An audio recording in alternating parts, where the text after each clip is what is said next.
No niin, terve vaan kaikille. Rupesi taas reissuhommasta kolottamaan. Eihän se auttanut, kun lyö rinkkaa selkään ja lähtiä Taipaleelle. Pitkästä aikaa reissuvideota siis. Tämänkertaiselle reissulle niin meillä on valikoitu Pellan kanssa kohteeksi niin Syötteen kansallispuisto. Tämä vaikka on sillä lailla pitkään asun Pudasjärven välillä, niin sanottu lähikansallispuisto meikäläiselle. Niin eipä oo kyllä siis suoraan sanottuna tullut täällä pahemmin reissattua.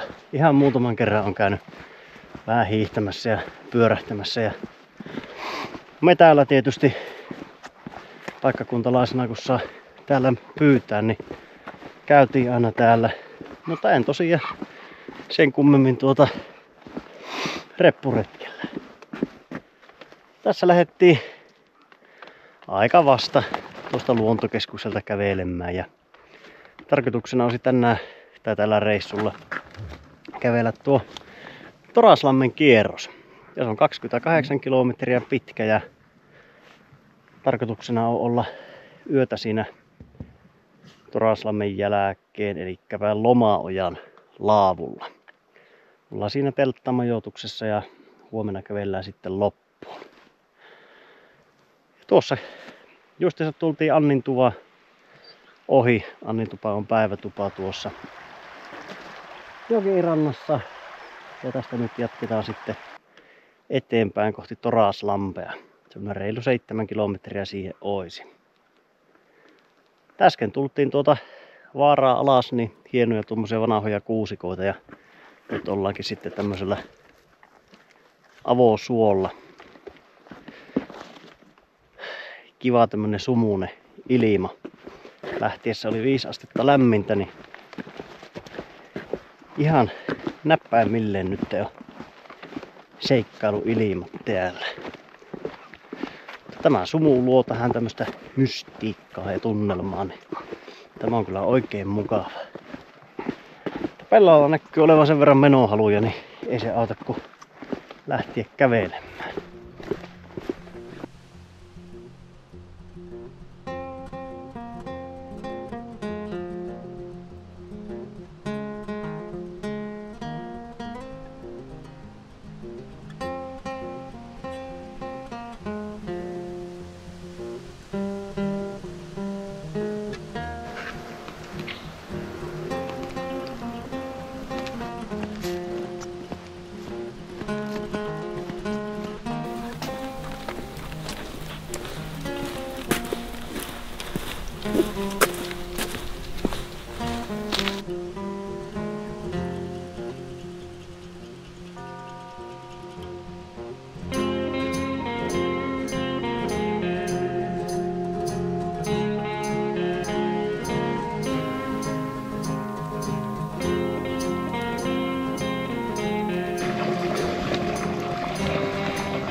Matka jatkuu tämmöstä oikein hienoa vanhaa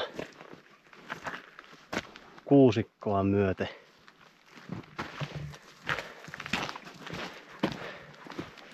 Kohti koiratuppaa. Pitäis lekopia olla. No, siellä se tupa taitaa itse asiassa näkyä. No. Sitähän oltiinkin aika näppärästi tässä. Koiratuppaa ja tästä jatketaan sitten tuonne Toraslammelle.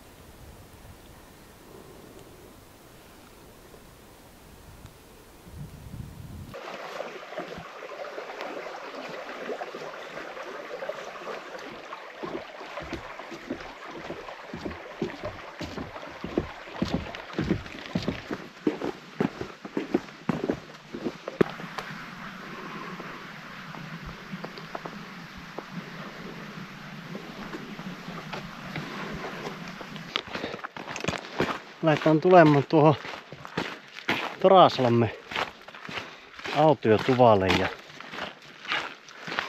tähän Torasalmen rantaan kun tultiin, niin täällä oli majavat tehnyt.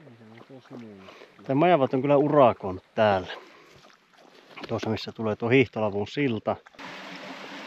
Niin sen ympäristössä tosi paljon majavan syönnöksiä. Ja itse sillan alustakin ovat yrittäneet kun ruvenneet patoamaan. Kyllä ne on kovia poikia ja tyttöjä puuhastelemaan. Katsotaan kun päästään tuohon Tuvan rantaan, että nähtäisikö pesää jossakin kohtaa. Tässähän se lammessa on jossakin. Mutta pidetään tuossa Tuvalla pikku tauko, istahettaan ja keitetään vaikka sajut siinä.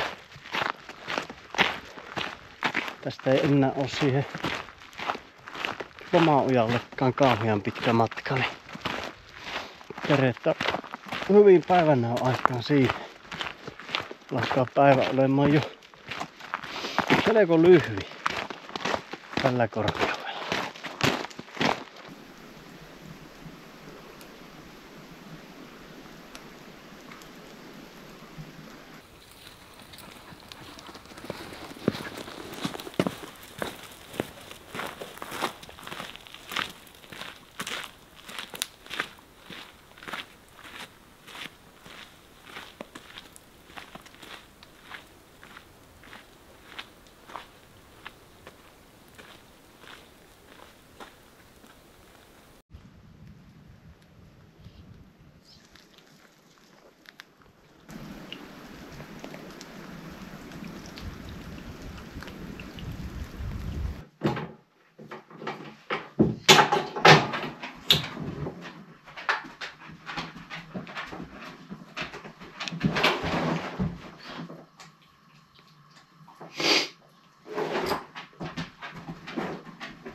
Otetaan pikkusen puolista tässä samalla kun saikkaa otetaan.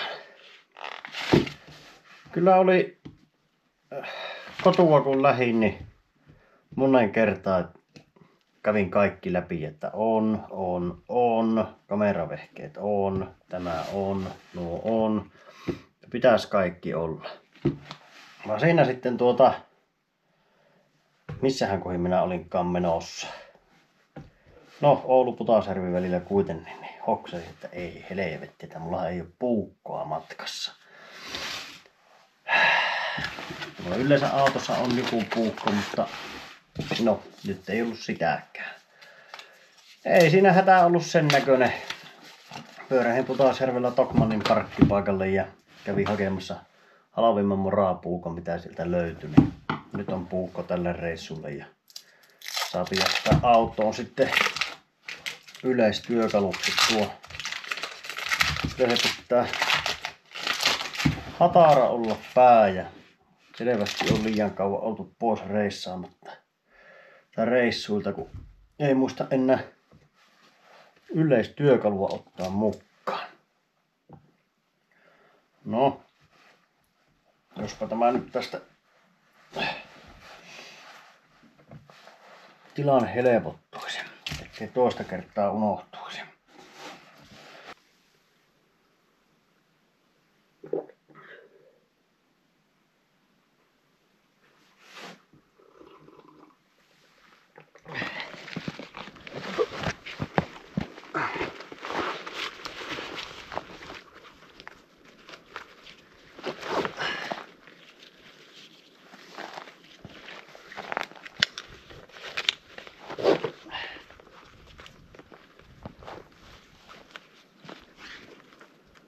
Tuolta se tulee.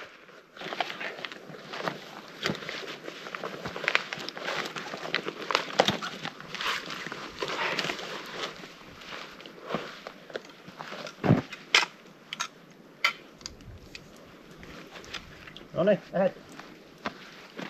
Lähet. Mennään.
Oh.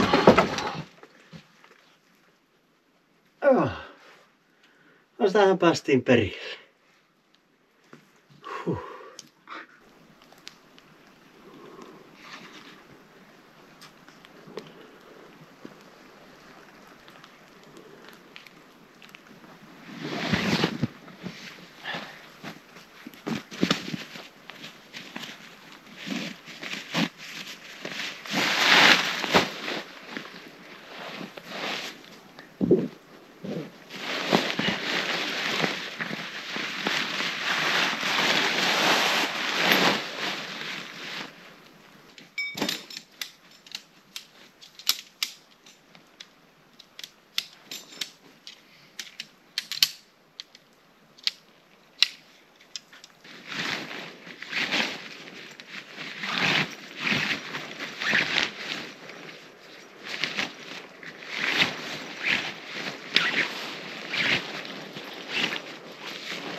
No niin, siinä just kun telttaa laittelin kassaan tai viimeistelin, niin tuohon laavulle niin 4 poikaa Kotkasta tuli.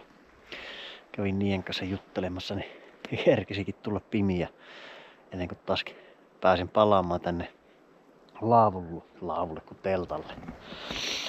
Mutta, joo, ostin tässä, olisiko 3 viikkoa sitten, niin ostin uuden teltan. Mulla ei nyt ole pitkään aikaa 2 hengen telttaa ollutkaan, niin oli XXL:ssä hirmutarjouksessa niin Hellsportin Ringstead Pro 2, niin semmosen ostin nyt. Niin ollaan siinä yötä, niin saadaan olla vedottomassa paikassa yötä. Tuossa laavuhan olisi mukava, mutta joka kovasti tuuleskelee, niin ajattelin, että ehkä on parempi olla tuossa teltassa yötä, niin ei sitten tuuleskele. Niin kuin varmaan aika moni kattokin se minun videon tuolta toiselta kanavalta, niin meikäläisellä on vähän terveyden kanssa tässä ollut ongelmia. Nyt on vuoden verran saarastellut sitä kroonista etuusrauhastulehusta, mikä on pikkusen tätä retkihommaa meikäläisellä hitastanut.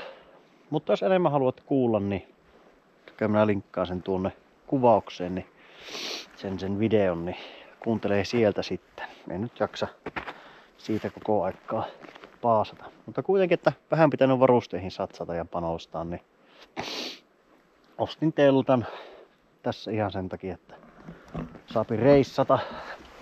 Laavuyöt ei nyt oo oikein mukava vaihtoehto. Sitten mä en kerännyt tätä house touria, asunnon esittelyä täällä. Elikkäpä täältä mulla löytyy uusi Expedin patja. Se vanha ilmapatjan tuossa hävitin jonkun aikaa sitten möin pois ja ostin nyt tilalle tämä Expedi Ultra 5R M. Tämä ei ole muumion mallinen, vaan tämä on ihan neliskanttinen. Ja tässä on 5 tuo R-arvo, niin täällä pitäisi -20 pärjätä. Niin se ihan sen takia, että mä tarvitsen lämpimän alusta, että mulla ei selkä takapuoli palellu, ettei sitten ala tämä tauti oireilemaan pahemmin. Niin joudun panostamaan sitten tähän ja talveksi pitää ostaa sitten varmaan se vielä järeämpi Expedi, se mikä se nyt onkaan, mikä on -40 sitten jo suunniteltu.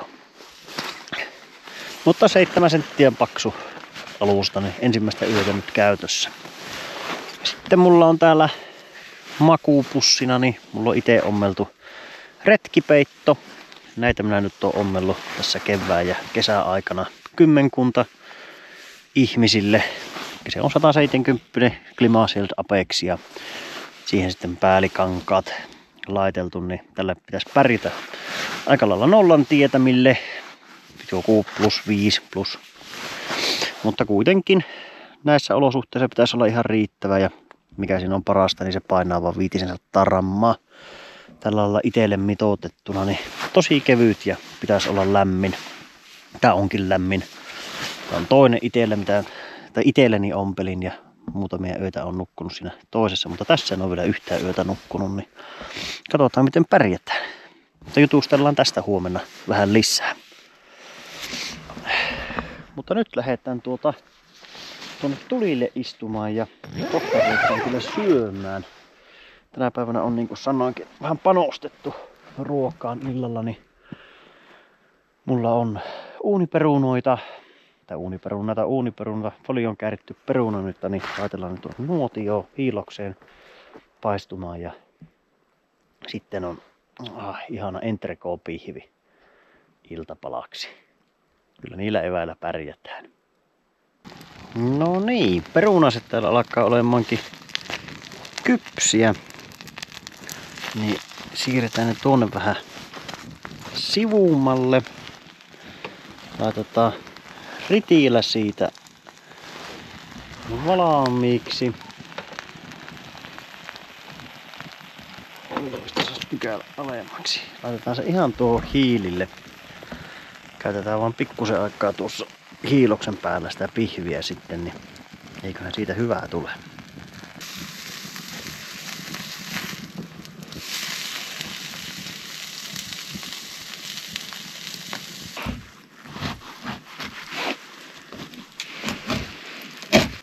Pikkusen voita sinne sisälle vielä, niin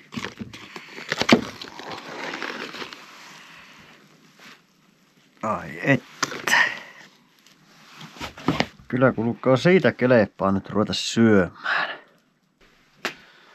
Nyt kun on juhlaruokaa, niin tämmönen juhlatilaisuus, niin kolkataan yksi kylmä Everesti.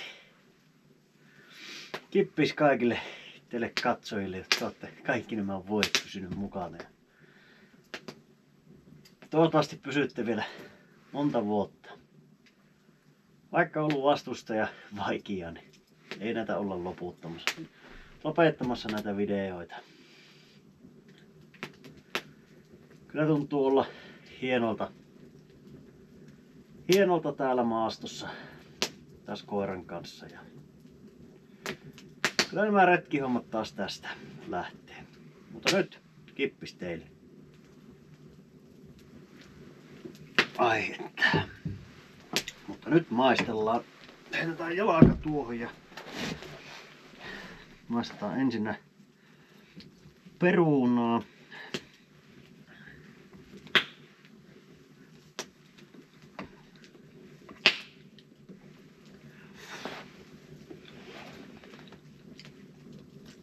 oman pellon perunat, itse kasvattamat ja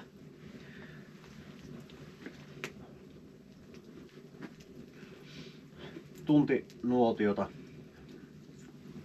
vähän voita. Oi vitsi, että on hyvää. Aivan mahtavaa. Ja sitten itse pääruokkaan, elikkä pihviin. Muutama euro moraa leikkaa aika hyvin.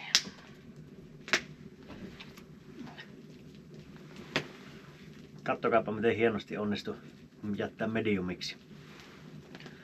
Justiinsa täydellinen. Entrecot, hyvää pihviä paistaa nuotiolla, kun siinä sitä rasvaa vähäsen, niin se ei mene niin helposti kuivaksi.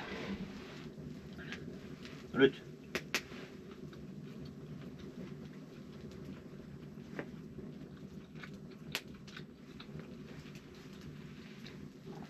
Ai että. Savun maku, aika napakka suola, mediumipihvi.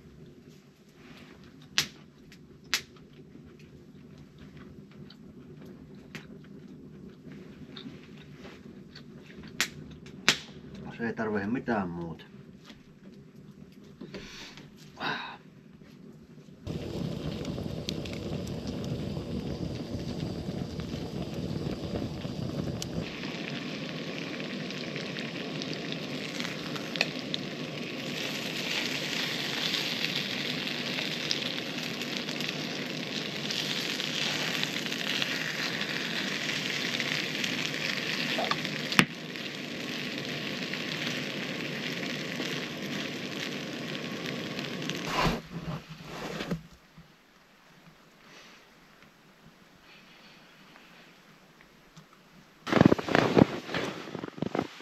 No, eiköhän se ole aika ruveta pikkuhiljaa nukkumaan, ei muuta kuin hyvää yötä vaan kaikille. Niin jatketaanpa aamulla seikkailuja.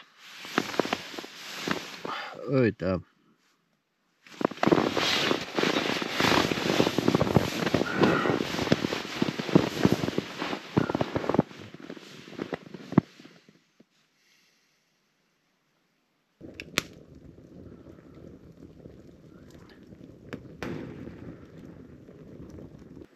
Hyvää huomenta. Sehän kyllä makiasti nukutti. Kello on tässä, olisiko 7 ja 8 välissä ja päivä alkaa pikkuhiljaa valkenemaan. Yöllä sateli pikkusen vettä, mutta mitäpä se tuolla teltan sisällä haittaa, niin siellä oli kyllä lämmintä ja lokoosaa kahdestaan siellä pötkötellä. Tässä keitin teetä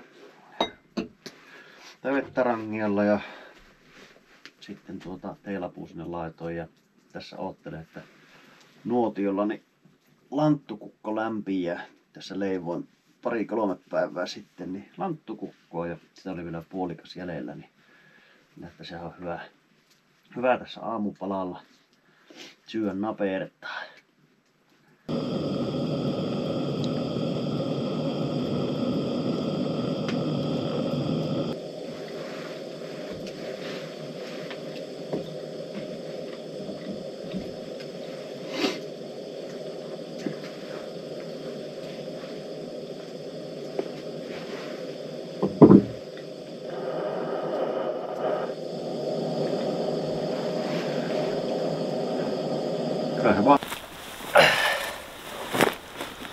Jaha.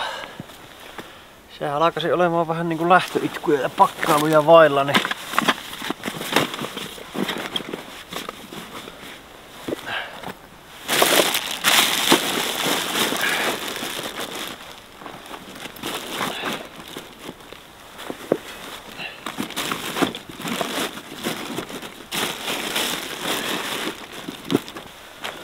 ja tässä olisi tämä meikäläisen itse ompelema retkipeitto.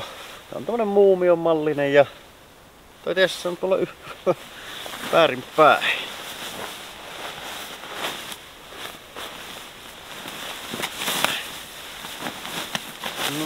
Noin. Nyt. Ihan perus tämmönen retkipeitto. Muumion mallinen ja on patja alta sapi kiinni. Sulettu jalakopää. Saadaan sitten vielä klipsi tuolta niskan takkaa kiinni. Ja sen kummempaa mulla kiristystä tässä ei oo tässä suuaukolla.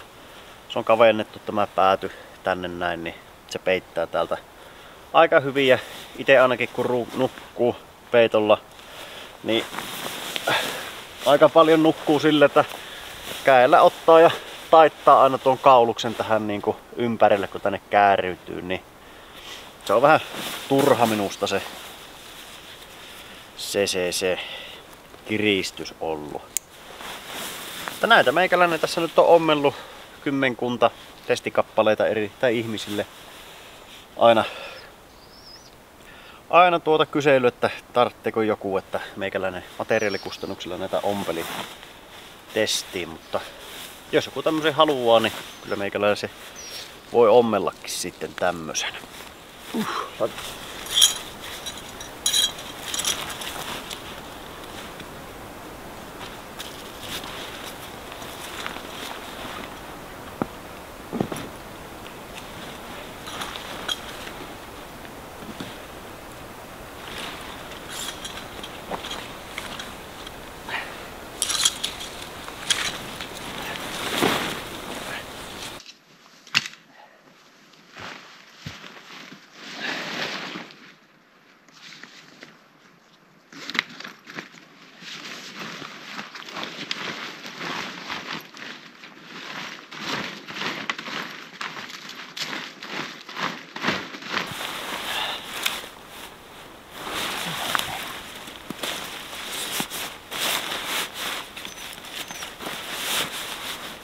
No, mikä pellalla lähtee? Joko sulla haluttaisi liikenteeseen lähteä? Onko minä liian hias pakkaamaan nykyään?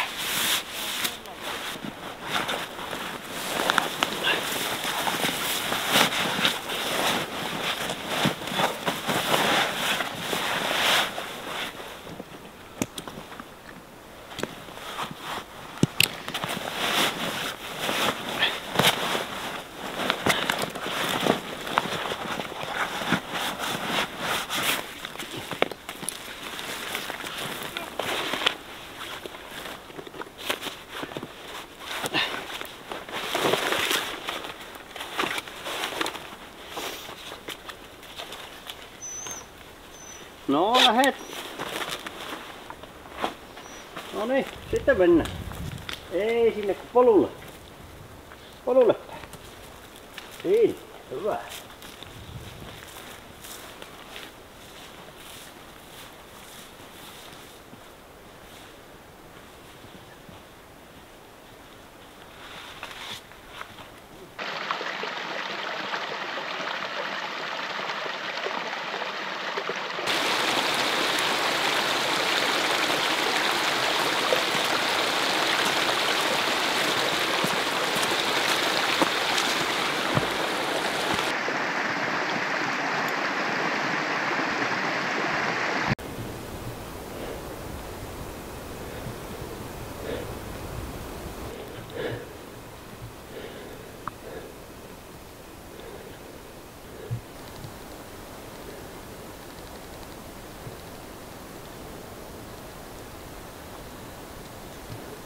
Huhhuh. Tuosta Lomaojan laavulta kun lähdettiin liikkeelle, niin hyvin äkkiä lähdettiin nousemaan sitten tänne kohti Ahmovaaraa. Niin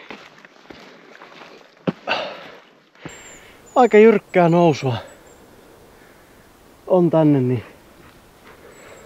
kyllä se vaan meinaa puuskuttaa. Ei ole kunto aivan niin kuin ennen. Huhhuh. Ai se. Hissuksiin aina mennään ja välillä vähän puhallettava. Tuolla kaverilla on niin paljon menohaluja, että ei tää perässä pysyä.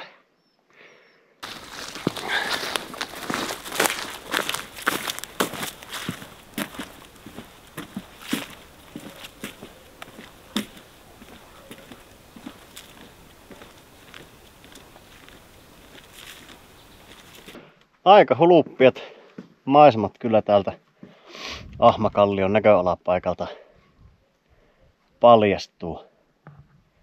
En osaa kyllä yhtään korkeutta sanoa, että miten korkealla ollaan, mutta niin korkealla, että kyllä täältä maisemat näkyy. Melkoinen tänne oli kiivettävä, mutta kyllä oli sen vaivan arvoinen ja mukavasti sattui vielä näin aurinkoinen ilma sitten tähän nousuun, niin täältä näkeekin. Eilettä jos tähän olisi tultu, niin oli niin pilvessä ja sumuinen keli, niin ei varmaan olisi kyllä nähty yhtään mitään. Mutta eikä se auta kun lähteä kapuamaan alas täältä ja lähdetään jatkamaan matkaa. 2 kilometriä on tästä siihen Ahmatuvalle. Ja siitä sitten ollaankin jo hyvinkin paluumatkan puolella luontokeskukselle. Siitä ei enää hirveän pitkästi sitten olekaan. Pella on melkoinen vuorivuohi. Kyllä se kipuusi hienosti ylös ja vielä paremmin kiipeilee alas näitä rappusia. Että itelläkään tässä hirvittää enemmän entä mitä Pellalla.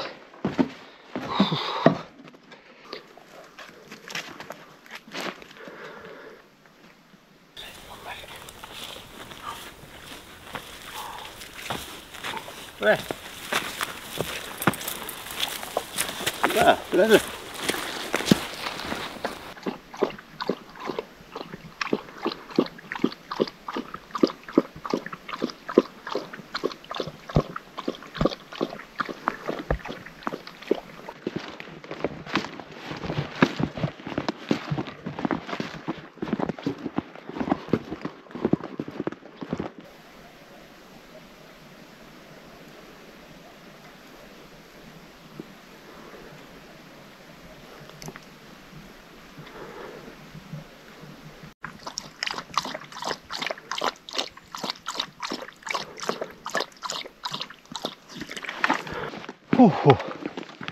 Nyt tullaan tähän välituvalle.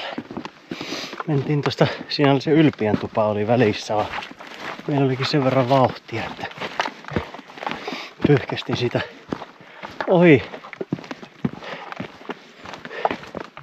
ohi vaan. Luontokeskukselle 3 kilsaa. Ei paha. Anninkoskelle 2 kilsaa. Tämä on kyllä sievällä paikalla tämä välitupa. Tämmösen niemen nokassa. Tämäkin taitaa olla päivätupa, että jos autiotupana olisi kyllä hieno. Mutta on tämä kyllä päivätupanakin.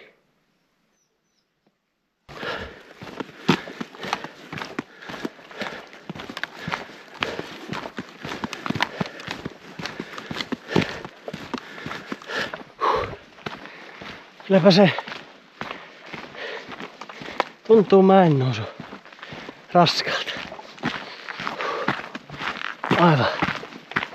Aivan puuskuttaa, mutta joku muuan 100 metriä enää tuohon luontokeskukselle, niin en luovuta enää tässä vaiheessa. Ei, mutta mä taidan lopetella tähän tältä päivältä videon teon, niin tämmönen pikku puraisu tänne syötteelle ja pääsi testaamaan vähän uusia varusteita. Mutta minä kiitän kaikkia katsojia ja mukava kun olitte Völjyssä, niin ei siinä kun seuraavaan kertaan. Morjens!